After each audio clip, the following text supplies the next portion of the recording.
scholar. I'm a philosopher of science, interested mainly about the truth or falsity of Freud's theories and about the evidence about whether his therapy works. But there are many people who are dedicated Freud scholars, and their work is in this work, the Freud Encyclopedia, Theory, Therapy, and Culture. I was the editor of the book, and I had the help of two philosophers, Lowell Kleiman and Sidney Gendon, but it was a tremendous amount of work. It took me 9 years of my life, and so I felt Freud owes me a favor, even though he's dead. I helped revive interest in his work because almost all of these scholars have produced new scholarly work, and most of it sympathetic to his theories in therapy.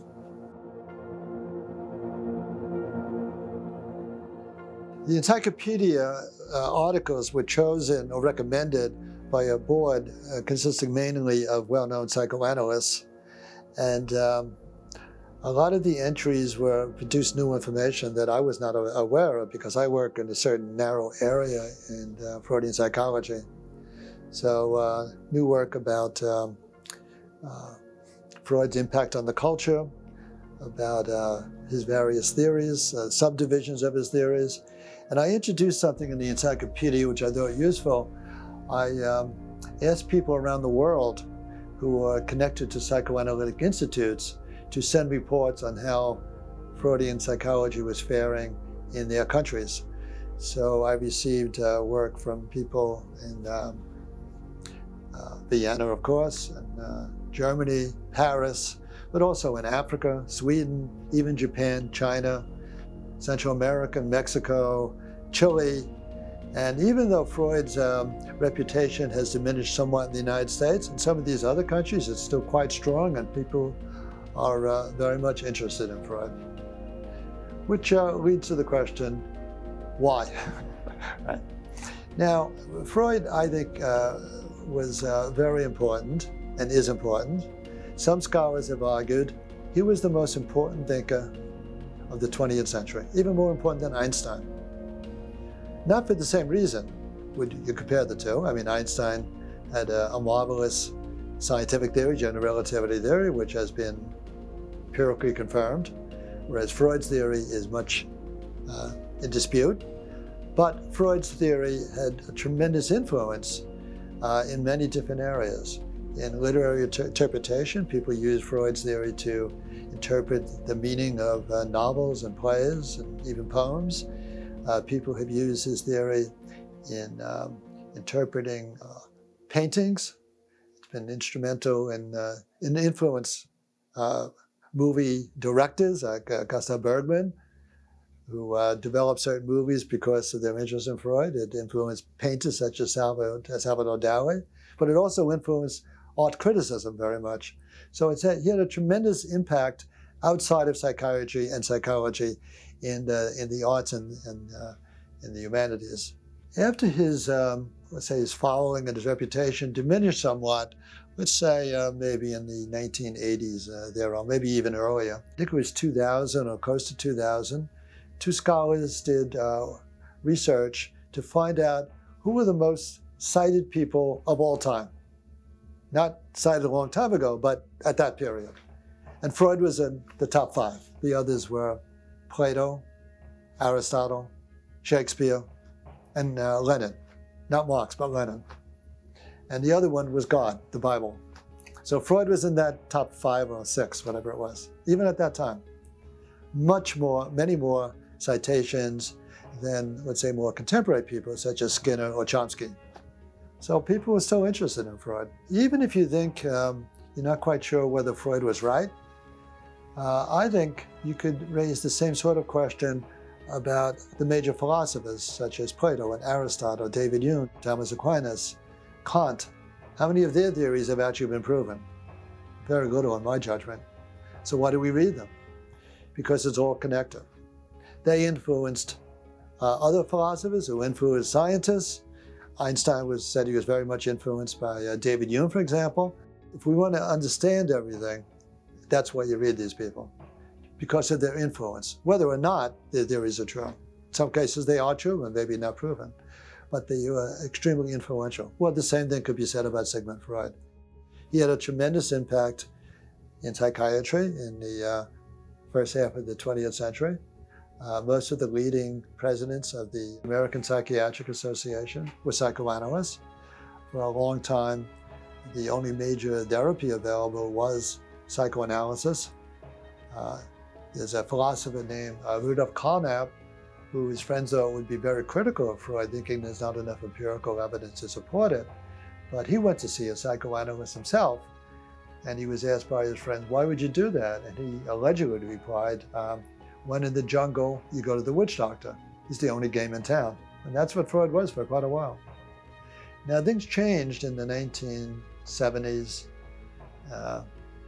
First of all, alternative therapies developed, mainly behavior modification, which was based on Skinner's theories, and cognitive therapy, based originally on the work of Andrew Beck, but others then developed cognitive therapy. And at the same time, psychiatrists, of course, developed psychiatric drugs. Now, initially, these drugs were used to treat psychotic disorders, which Freudians did not typically treat. But as time went on, these drugs became available for things like depression, anxiety states. So Freudian theory had lots of rivals. And then even within the area of clinical psychology and psychotherapy, many psychotherapies developed. The last time I checked, there was something like 400 distinct kinds of psychotherapies.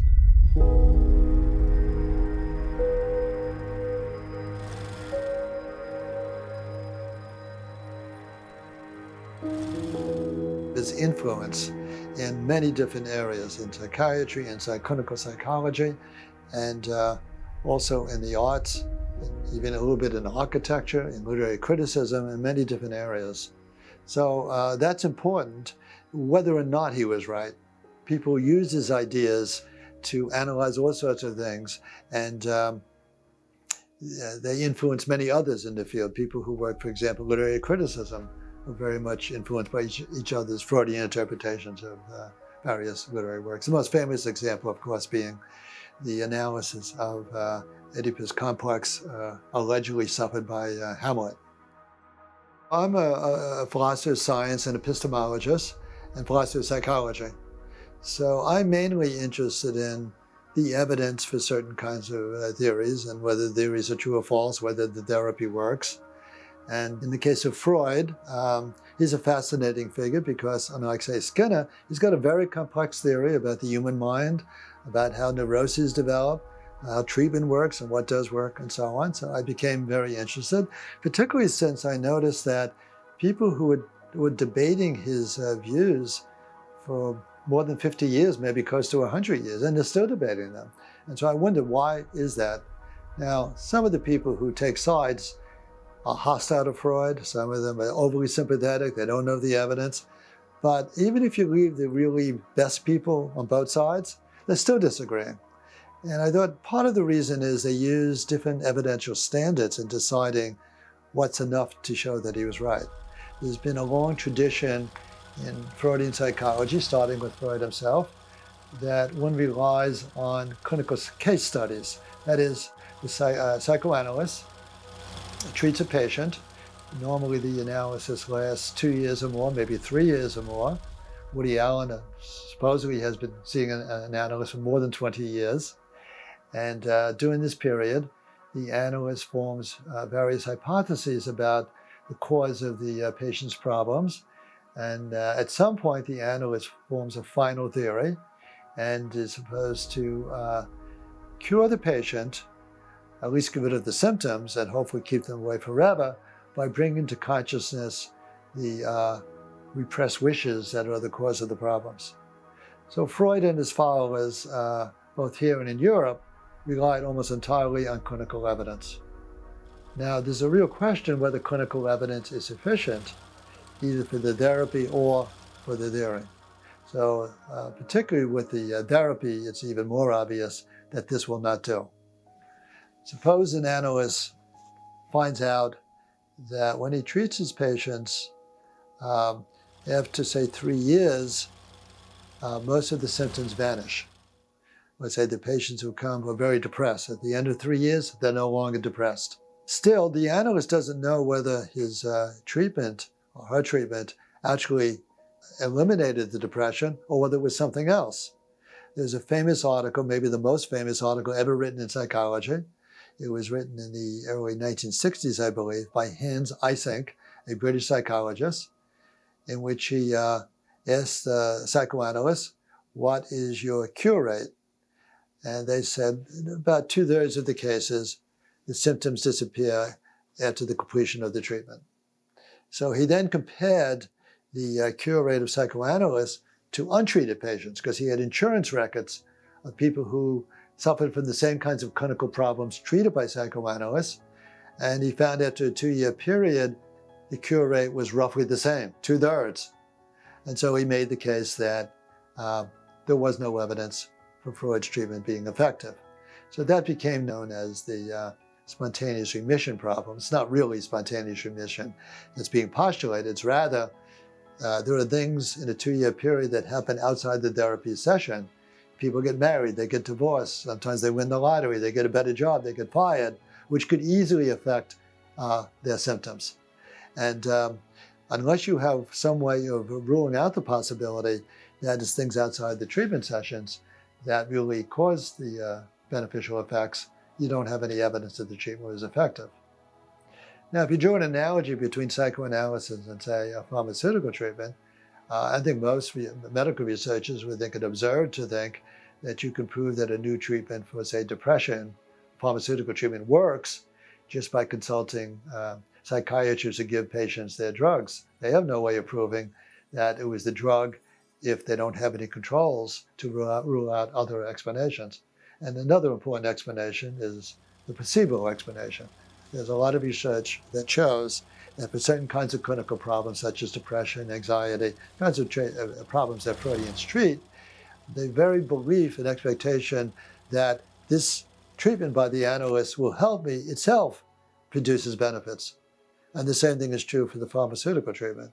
So you really need a randomized clinical trial with a placebo control in order to prove that a medical treatment, like a pharmaceutical treatment, really is effective. And you need the same thing, in my view, in psychoanalysis.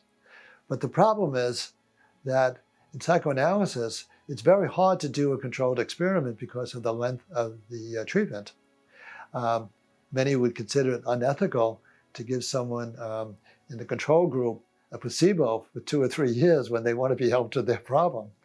And it would be very hard to devise a placebo that the patient would not recognize as being a placebo. How did it taste? It had no taste. How did it look? Colorless. So there has been no controlled experiment whatsoever, not one, of psychoanalysis. So I conclude in my book, if you draw up a list of things that psychoanalysts claim that they can treat, such as anxiety, depression, and other clinical disorders, there is no evidence that psychoanalysis is effective for any one of these clinical syndromes, not one. Now, I published my book, which is called A Final Accounting, back in 1996. But in 1999, the International Psychoanalytic Association appointed a committee to look into this subject, and they reached the same conclusion that I did, namely that there is not a single study that shows that psychoanalysis is more effective than an alternative treatment or more effective than a placebo, which means there's no evidence of effectiveness. So the international, at least, verdict is the same as mine. Now, I don't know what the current view of the American Psychoanalytic Association is, but back in 1993, they appointed their own committee to look into this subject. What that committee concluded was that psychoanalysis is indeed a beneficial treatment for many clinical disorders. But then if you look at their studies, they're all worthless. Not one is a controlled study. Now, what they say about that is, in each field, one uses the standards for that field. And they cite a philosopher, Thomas Kuhn, to justify this kind of relativistic view. So if you work in witchcraft, you just maybe follow what the witch doctor says. You work in psychoanalysis, since they don't do controlled experiments, you don't have to do them. But of course, that's absurd. If you need to do controlled experiments to prove that therapy works, you can't justify the treatment by saying, well, we don't use that standard in our field. You need to use them. To Thomas Nagel, I would say first, let's distinguish the theory and the therapy. For the therapy, you can do controlled experiments. It's just that it might be unethical to do it for psychoanalysis. But if you need to do it, and you can't do it, then you're never going to get evidence for psychoanalytic therapy. The theory is a different subject, and I'll say something about Nagel's view about that. But even if his view is right about the theory, it's not right about the therapy. Now, just one more thing about the therapy. There is a way to try to study the effects of a psychological treatment. It was developed by a president of the American Psychoanalytic Association. And what he did was he contacted Consumer Reports, and they instructed people who buy the magazine to answer a questionnaire about psychotherapy. The guy's name is Seligman, a well-known psychologist. Seligman argued in a famous article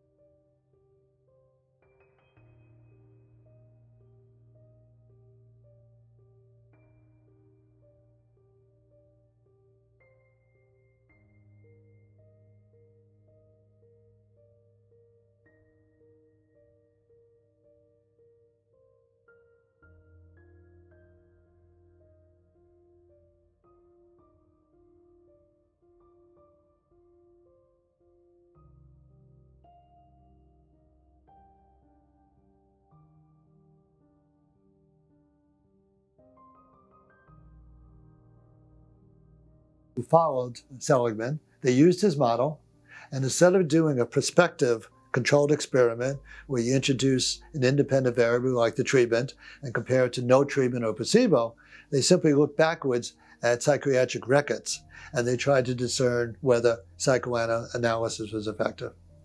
But I argued in an article about this that this doesn't work at all.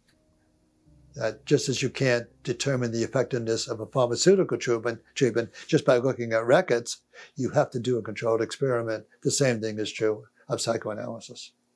So if someone says it would be unethical to do it, or you just can't do it, it's impractical, the reply to that is, well, all that may be true, but if you need to do such an experiment to prove that the therapy works, and you can't do it, then you're never going to know whether psychoanalysis is effective. Up until maybe 1980, philosophers who criticized Freudian theory were interested in the question, not is it true or false, but rather is it scientific? And many of them were influenced by Karl Popper, a philosopher of science who worked at the University of London for many years. Karl Popper said he had solved one of the major problems in philosophy. I had never heard of the problem until he mentioned it, but he said it was one of the major philosophic problems. He called it the demarcation problem. How do you demarcate between science and pseudoscience? And his answer was testability is the criterion. In other words, a theory that is truly scientific must be such that in principle, at least, you could test it by doing an experiment and making predictions that would come out false. But he argued that certain theories were not able to do that, and therefore not capable of being tested, and therefore they were pseudoscientific theories. His first major example was Marxism.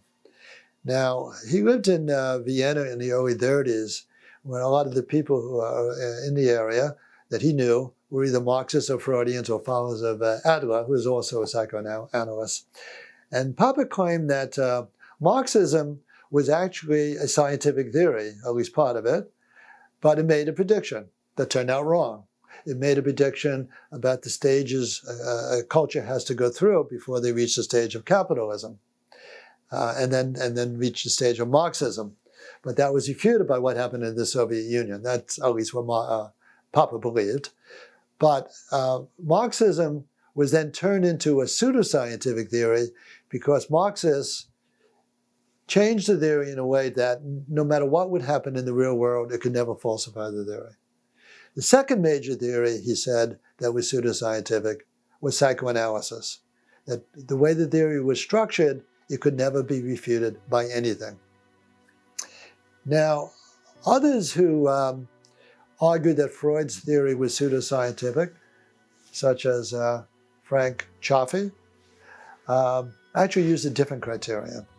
Cioffi wrote a famous article in around 1970 talking about the idea of a pseudoscience. And he said just because a theory is testable is not sufficient to make it a scientific theory, because there are pseudoscientific theories which are testable, but that's not enough. So what he argued is that if the enterprise is pseudoscientific, then the theory is pseudoscientific. And the Freudian enterprise, Cioffi argued for many years in different ways, was a pseudoscientific enterprise, because Freud and his followers never admitted falsifications. They would modify the theory if necessary to avoid saying that Freud was wrong. And so it just remained pseudoscientific because of what they did to prevent the theory from being falsified. Now, my own view about this is they were going in the wrong direction. They were taking actually a lazy man's approach to evaluating scientific theory. Instead of looking at the evidence, and there's quite a bit of it, there are about 1,500 experimental studies. The people who tried to discredit Freud by saying it was pseudoscientific never gave any evidence of having read this evidence and discredited it. Instead, they simply try to refute it, not refute it by saying it's pseudoscientific, by saying it did not meet the demarcation criterion, or in Cioffi's case, saying the enterprise is pseudoscientific. But in fact, neither one of them were able to prove what they tried to prove. In the case of Popper, you can describe observational results such that if they did occur, they would refute the theory. And some of those results have been obtained, particularly with the dream theory. There's a lot of work done by people who work in dream labs that provide evidence against Freudian dream theory. Not maybe all of it, but some of it. And other parts of Freudian theory can, in principle, be tested. So Popper never really showed that the theory was untestable. He just claimed it, but never really proved it. In the case of Cioffi's case, whether or not he was right about the Freudians being themselves pseudoscientific, he was never able to show that just because the proponents of the theory were pseudoscientific, that the theory itself was pseudoscientific. So he was never able to show that the theory was pseudoscientific. At best, he showed there was unscrupulous behavior on the part of Freudians. And even then, it would be very unfair to characterize most Freudians as being unscrupulous in the way that he suggested. Maybe some of them, but not all of them by any means. And it's my impression that Freudians, psychoanalysts in general, really paid very little attention to the criticisms of Popper and Cioffi. But there's another way to evaluate Freud, and that's to ask about the utility of the theory. Now, one could argue, and some people have, that even if Freudian theory is mainly false, or at the very least unproven, it had a tremendous influence in psychiatry and clinical psychology. And I think that is one way to evaluate a theory. And it doesn't matter, from my view, whether you call it a scientific theory or not. It's a theory, and you can evaluate it that way. But then one has to ask the further question, was the influence benign? Was it beneficial? And if a theory is approximately right, then it's quite understandable how it could be false and still have useful effects on researchers, what they do. But if a theory is radically wrong, as I suspect most of Freudian theory is, the effects are not likely to be beneficial.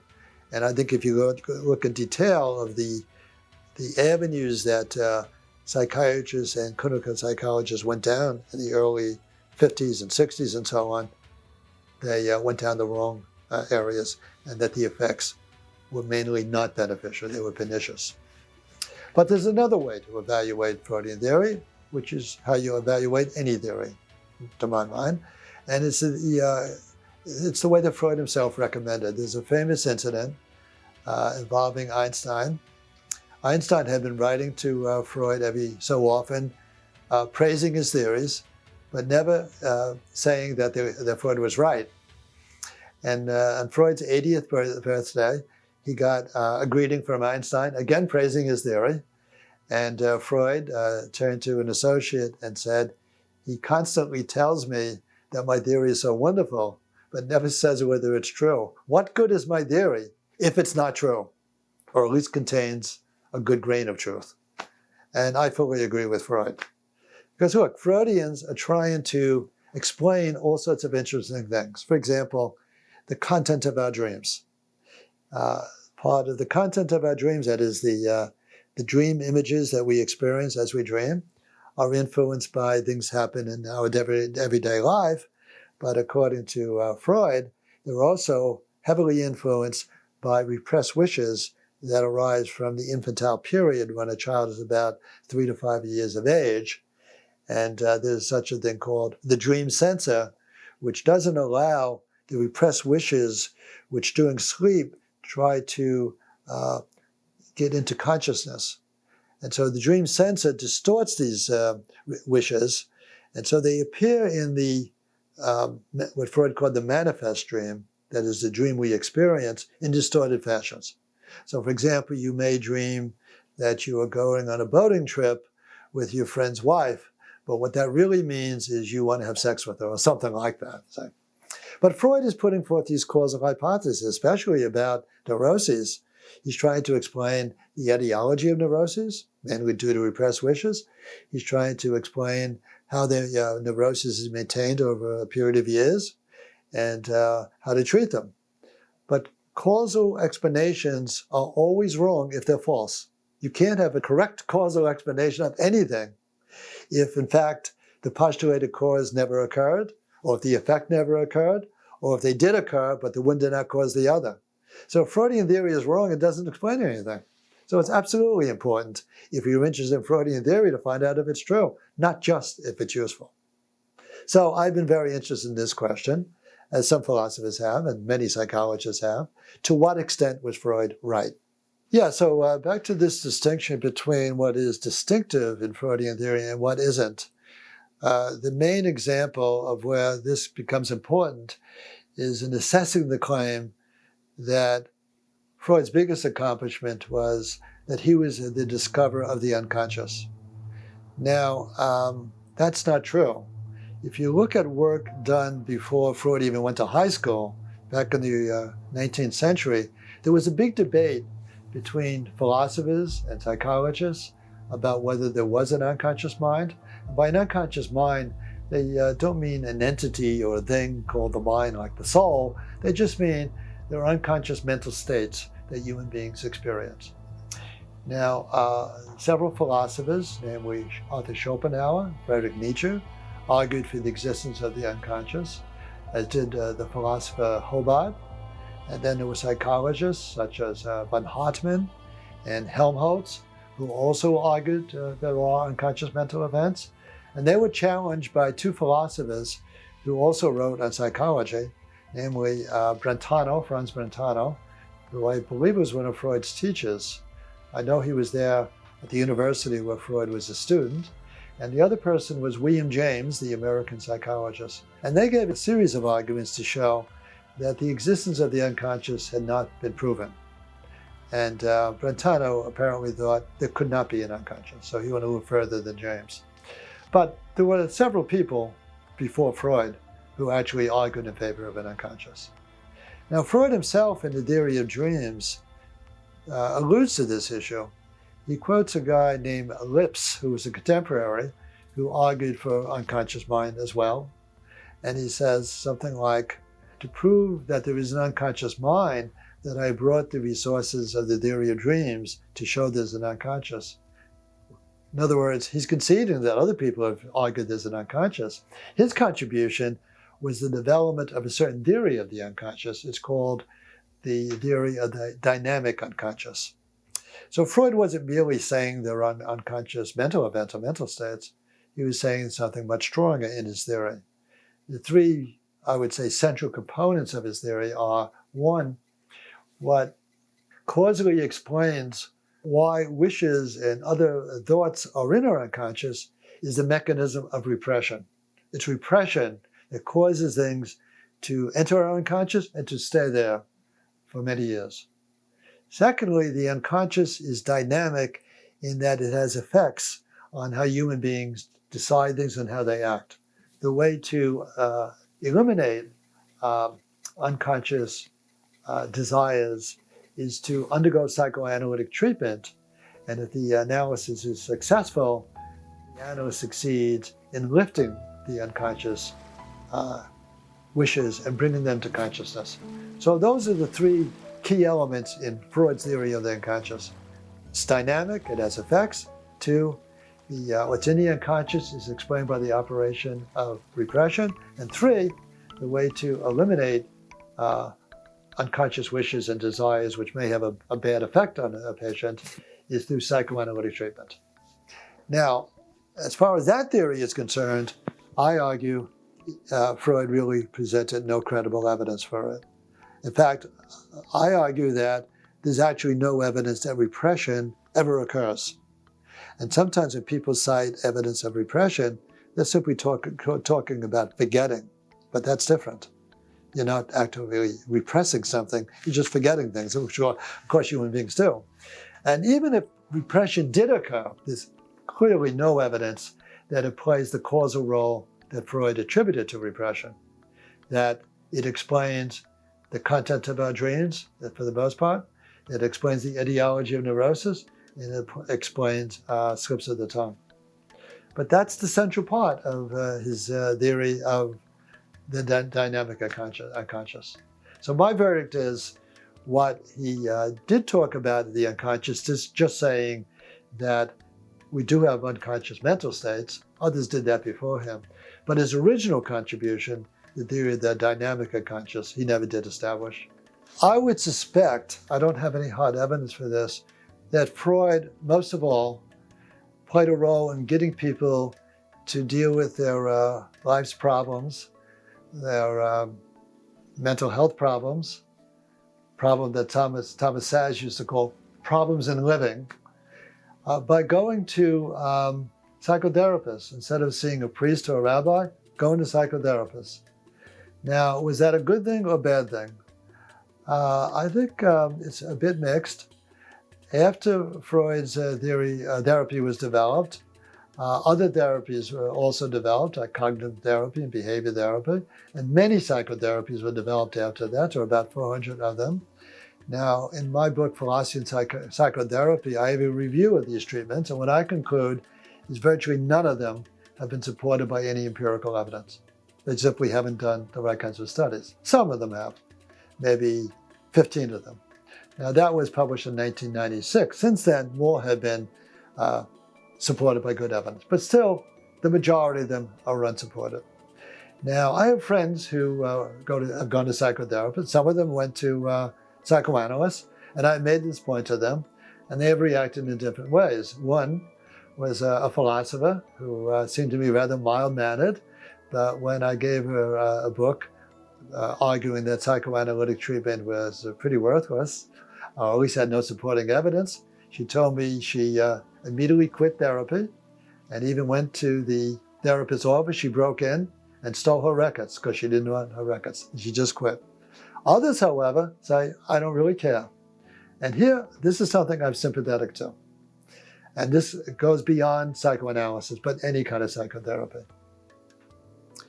When people have certain kinds of mental health problems, they want someone to talk to, but they don't want to talk to their spouse or their friends. So they go to a mental health practitioner. Psychotherapists usually. I'm including psychoanalysis as part of the psychotherapies. And they want someone to talk to. And even if the treatment itself doesn't make them better, just having the opportunity to talk to people is very valuable to them. And I think that's right. And that's a good reason why some people at least should go to psychotherapists, just to have someone, a neutral subject, to talk to. And many people who go to psychoanalysts for years do it just for that reason. They want to discuss their problems with the psychoanalyst. So it's worthwhile even if it has not been proved effective. I think 50 years from now, people will not be discussing Freudian theory of therapy. And so my impression, by looking at textbooks in psychology and talking to psychologists, that they're not interested in talking about psychoanalysis, any version of psychoanalysis. They're mainly interested in cognitive treatments, cognitive therapies, cognitive theories. And Freud has been bypassed. And I think the same thing is true largely in psychiatry, particularly since many psychiatrists now treat people with pharmaceutical treatments. There was one psychoanalyst quoted in the Times. He had found that the insurance companies would not pay for psychoanalysis. So now he just gives them drugs, and he treats an awful number of patients, a big number of patients every day, makes a lot of money doing it. And so there's been a movement away from any psychological treatment in psychiatry, but to rely on pharmaceutical treatments. So what in the end is Freud's influence? Well, he clearly had a tremendous influence in the arts and the literature and in everyday thinking about how we just think about neuroses, about slips of the tongue. Whether they're really Freudian slips or not is another matter, but we think of them as Freudian slips, about the human mind, about there's a part separated that it's like beneath the iceberg, we can't see it, namely the unconscious. And it just had a tremendous influence that is long-lasting and will always be there, whether Freud was right or not. But if you pushed me and said, yeah, but what do you think of his theories in therapy? I suspect most of them are wrong. Or not that therapy can't be wrong, but it's ineffective. But at the very least, they've not been proven.